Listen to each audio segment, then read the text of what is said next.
Hi everyone, welcome back to our weekly podcast, video cast of Vogelzang Law and Ask the Lawyer. Today is Friday afternoon. Hope you're looking forward to a great weekend and had a great Thanksgiving with your family.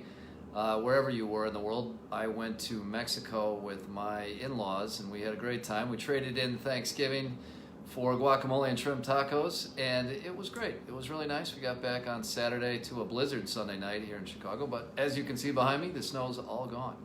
So today we're going to talk about a couple of different legal issues that our clients come across, and one of them is that we'll have clients ask us, what about if my employer is no longer around or bankrupt?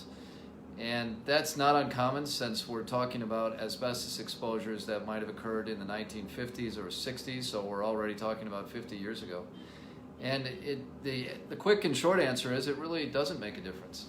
If your employer is no longer there, we still ask about you and what you were around and what you did at your job that might have exposed you to asbestos, whether it was grinding clutch facings or putting together valves or pumps or just being a foreman on a job site. There's literally an infinite number of ways that you might have been exposed to asbestos. So I guess the first line of advice would be don't try to figure out your own case. There's always potential problems. Every case has its own problems, and that's what the job of the lawyer is to evaluate those problems, evaluate how we can approach a case and what the issues are and the best ways around them.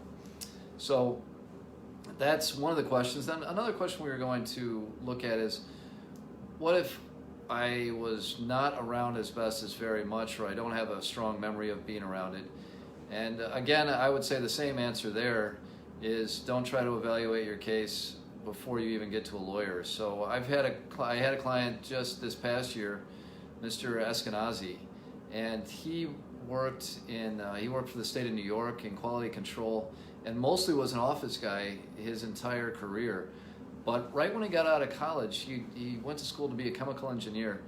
And when he got out of college, he went to work for a company called Allied Chemical and worked at their plant and was exposed to asbestos for about a year and a half, and then got out of it entirely and wouldn't have been exposed again to asbestos from our review of his career.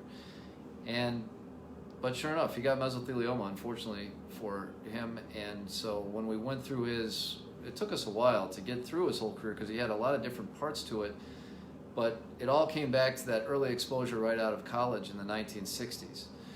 So asbestos exposure comes in so many different forms, in so many different ways, and in short exposures. So in Mr. Eskenazi's example, that was about a year and a half of exposure real early on.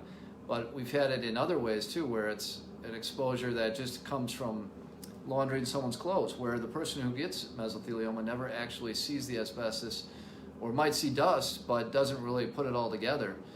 And we've had other cases where it's just one summer of a guy who worked there unloading or loading something that contained asbestos, or a mechanic who just does brake jobs and never really thinks about it, maybe knows that there was asbestos in the brakes, which there was, all through the 1970s and 80s.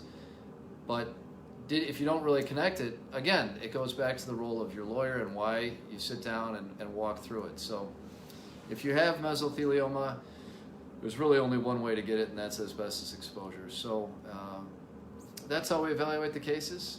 I hope that was informative. Thanks for tuning in, and we'll see you next week. Have a great weekend, everybody.